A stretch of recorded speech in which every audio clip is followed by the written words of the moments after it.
Here we are back in Kerbal Space Program working on our Duna mission base thing. And today we're going to be doing our rover. It's called Good Rover simply because in the VAB, when I was making all the different versions of this is the one that worked the best, so I just called it Good Rover and the name kind of stuck. So we're going to be sticking with that one. Right now anyway, I'm testing it to see how well it drives out in the great beyond. So I'm going to drive it out past the flat plains of the Space Center out to the hills, the rolling hills in the back. In the very beginning there, you may have seen me adjusting things like the brake torque and stuff because I realized that I always had trouble with rovers braking and flipping over and flipping when I accelerated and whatnot. So if you adjust the way the brake torque and the motors work, you can actually fix that by cranking up the brake torque to max on the back wheels, turning it off on the front wheels. That'll keep it from flipping over front ways, however you say that. Whoops. Yeah. Kind of like that, except that was just because I hit a hill. That's why we're testing. Flipping over head first, and then if you disable the motors and the back wheels, that'll keep it from flipping over backwards when you accelerate.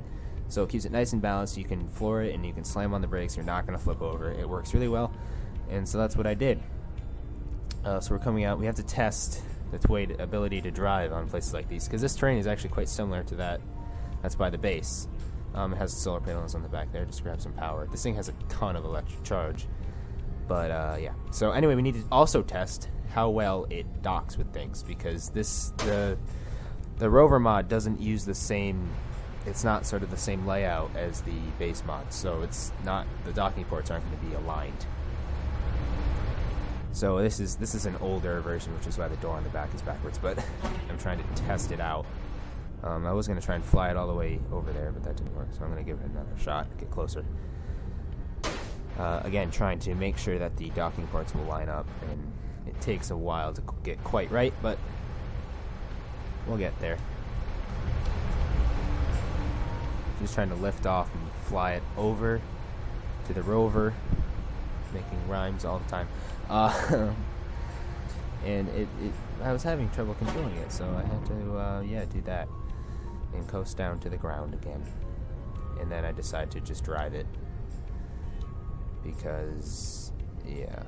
And the action group isn't set up either. This is like an older version again of this thing. And it just explodes. That's right, it just randomly explodes for no reason. I have no idea why that happened, so I just decided to not even use that one anymore and go back and try it with the greenhouse module instead. And this time I actually can keep the flight, if I remember correctly. Flying it over nice and stable, however you say that. I can get most of the way there before I inevitably run out of fuel. And just flying over. Probably didn't do that the most efficient way, but it's fine. Little ways out, just coast to the ground, and then drive our way over to test out the docking. Because I do want it to dock. It's not it doesn't have to. It's not necessarily necessary, but I would like to be able to, because so I can transfer the crew over and they don't have to do an EVA every time they want to get into it. I want them to get into it or whatever. And this thing doesn't have much batteries on it, so I keep having to scoot it up the hill, and I just decided to say screw it and just drive this over instead. Because why was I trying to drive that? I don't know. There's really no reason I had to do this over here. My thinking was the land we're on isn't 100% flat, so it'd be better to do it on not 100% flat land, but I don't know. So just backing up, and yeah, those optimizations I made for it driving forward work in reverse for reversing, so they inhibit it more. And I didn't feel like changing them all to work for reverse every time, so it's a little bouncy going in reverse. And I close the wheels, and it's way too high. The docking port on the Rover is way too high, so I try raising the gear up, trying to get it, Can't quite though, because this thing needs to be super precise. Even if it's off by like a couple millimeters, it won't lock it. Because again, the ground's pushing on it, and you can't. Normally in space, the magnets would take over, and you just kind of float in. But that's not happening here. So anyway, I just go back for the docking test. This time on the runway and the launch pad. Decide to fly this over, and I don't look where I go, and crash into the water tower. Entertaining, but a little unfortunate. Give it another shot. This is all testing. This is all quote-unquote simulations. So yeah, just driving over here, giving this another shot, this time being mindful of the obstacles in the way. I almost hit the flagpole, but I was watching it, so I had it. And the wheels fall off for some reason, but it doesn't matter, because we don't need them. Trying to try it again, and you can see on the back there, the docking port, I lowered it, and VAV I just simply pressed 2 to switch to the translate part tool, translated it down a bit, and yeah, that's all I'm doing for that. I'm just trying to reverse back and track the wheels, get it nice and lined up. I like to deploy the landing gear so it doesn't sort of fall, and yeah, we got it. So that works in testing. Now it's time to test the engines, and I realized I put them on backwards, so I decided to have a little fun with it. Top. Looks like some sort of, I don't know what that looks like, but we actually didn't break anything on that, so yeah, but I had to go back and flip the engines. This time I'm using actual engines. Well, before I was using engines on the side, because this engine here doesn't have the thrust to weight, but I switched it to hack gravity to try and test it out. Again, simulation, so it's okay. And as you can see, it wasn't quite balanced, and so I try adding these two on the back to try and balance it, thrust something in, and it just doesn't work. But I figure it'll do it, and we head off anyway. I did discover through further testing that I didn't film that there was sort of a grace period in which that the center of mass passed over the center of thrust, and I was actually pretty stable. And I'm just hoping to hit that when I need to hit it, and not, so I can control myself at first. In the upper, in the above the atmosphere, in the upper atmosphere, I can kind of do short bursts to try and get myself to the trajectory I need to. But yeah, once I get lower down, I do need to have constant thrust, pretty much, or else bad things will happen. I did also give the rover parachutes because I felt like I needed to. Of all the things, this thing probably needed it the most, because it, as you can tell, it's not very aerodynamically designed. Oh, the rover, by the way, is using the Caribou Rover mod. I think it was made on like a live stream by someone. I'm not sure. Again, all the mods that I have are in the description, including links to their pages, so you can check them out. We're just coasting down, skip all the transit. It's the identical rocket to before. It's just the rover's on top. So to try and avoid repetitiveness, I just skipped ahead to here. Nice little insertion burn.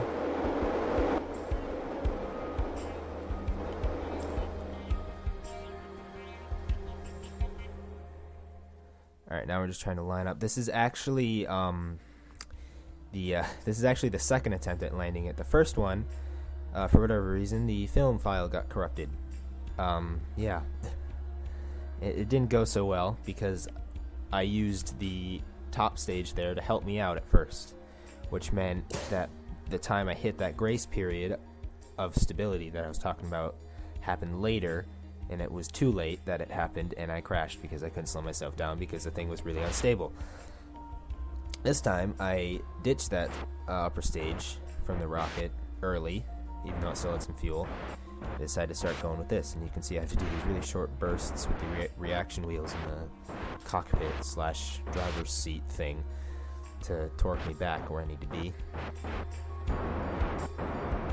And I need to really hair the throttle, keep it as low as I can, because that'll give it the most chance and the most time pointing the right way. I'm trying to fiddle around with the torque being on or off. I thought maybe it was sort of torquing in the wrong direction, possibly.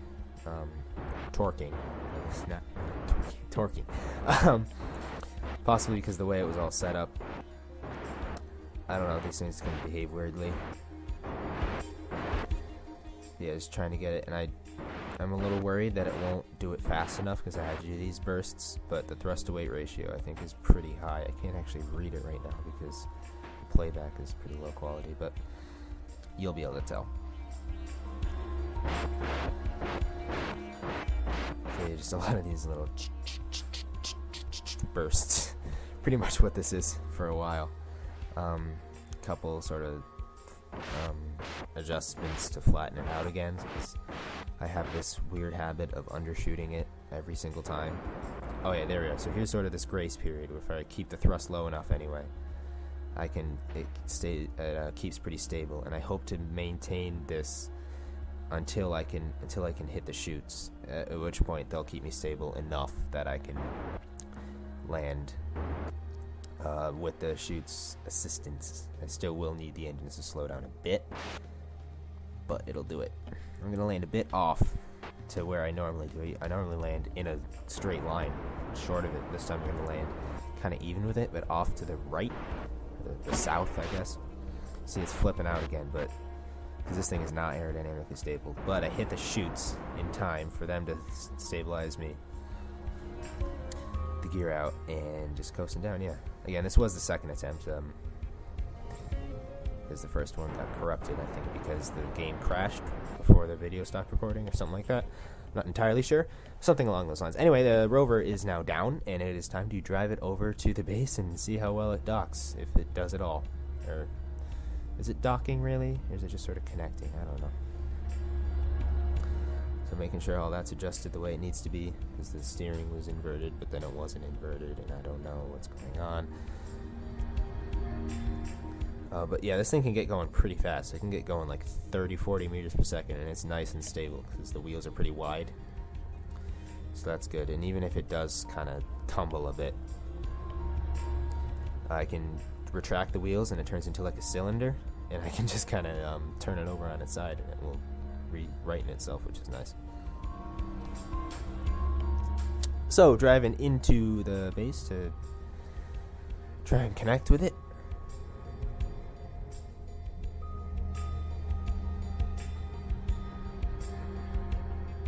And yeah, the frame rate around here is like 3 or 4.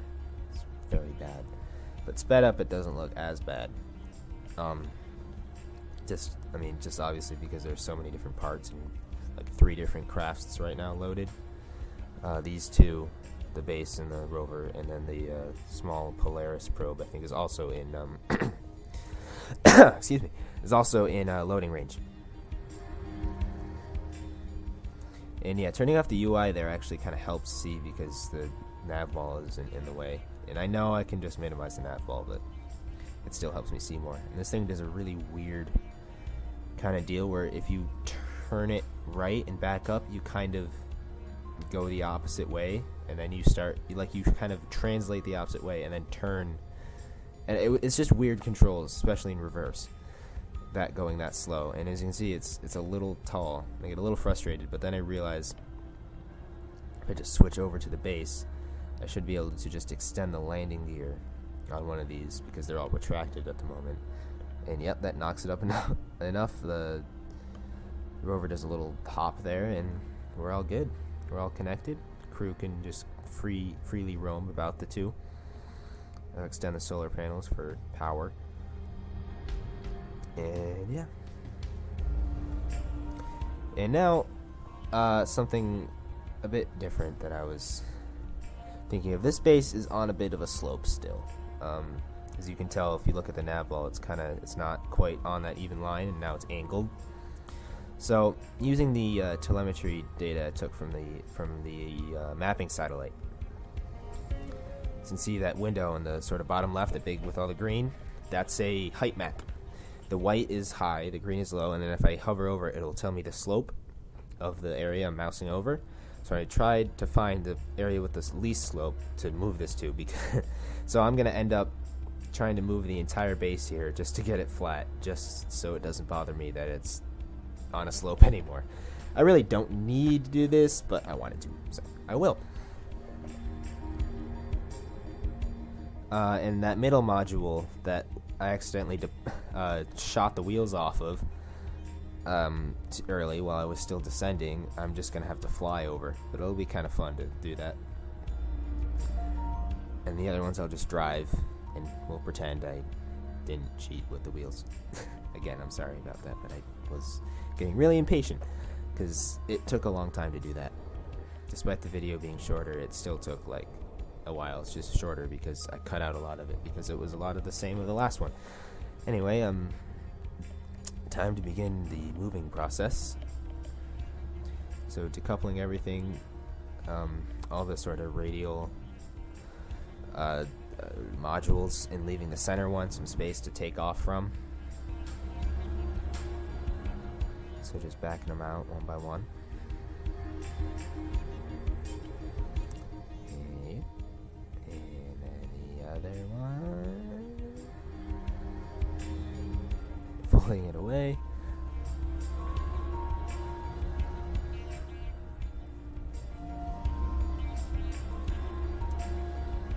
And then the other one. It's going a little long. I probably should have cut a little bit of that out, but sorry about that. Anyway, yeah, so ready to switch to the main one in a second. The middle one, sorry. Yes, there we go. So now we just reignite the engines. I turned them all off, and just to try my best to avoid any sort of like accidental firing of the engines at all, because I really really wanted to avoid that. It would not have been good if that had happened. So yeah, just taking off here and coasting over, setting it as the target.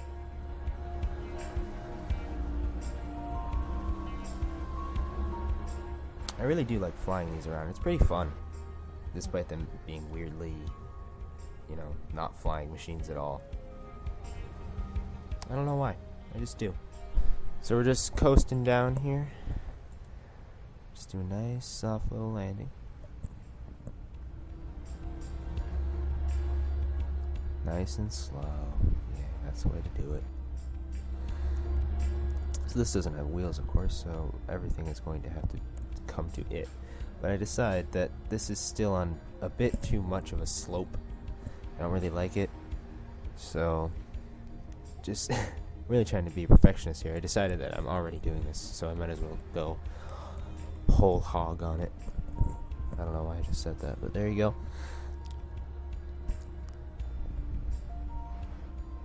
So this thing is starting to fight me a little bit in terms of how to control it. It's getting a little tricky. Just wobbling back and forth a little bit, but we got it. There we go. Alright, I'm happy with that. So now we just need to send the other three over. And that'll be that. It takes me like a minute to realize the brakes were still on. So that's nice.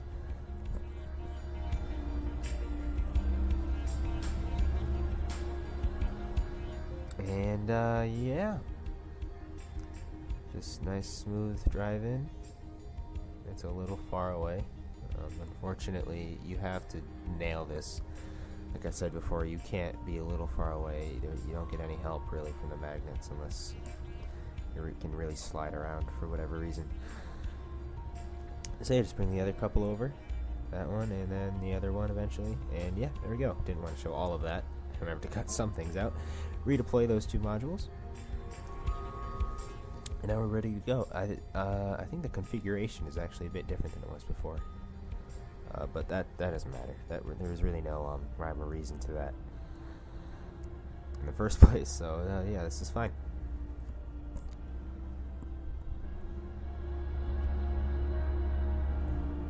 Just gotta reconnect the rover. So back her out. Lower the legs, lower the thing. It almost goes right away, actually. It looks like it wanted to, but it wasn't quite, the angle wasn't quite right. So I'll go back to doing a landing gear. This usually does it. Yeah, there we go. Beautiful. Wheels are still churning away on the rover, so just go over and do that to stop them, because they will annoy me if they continue to spin forever. Which I know they won't, because time warping stops things like that, but I don't care. I want it to stop. Excuse me, God. So, there we go. Turn on some of the lights. And then, well, actually, yeah, no, I turn them off, because I kind of use the lights as the, for when there are crew on board. I kind of reserve that for crewed ships. So the lights go on when the crew gets there, but for now, lights out. Anyway, the time lapse today is from the rover driving from the landing site to the base. Have a fantastic day.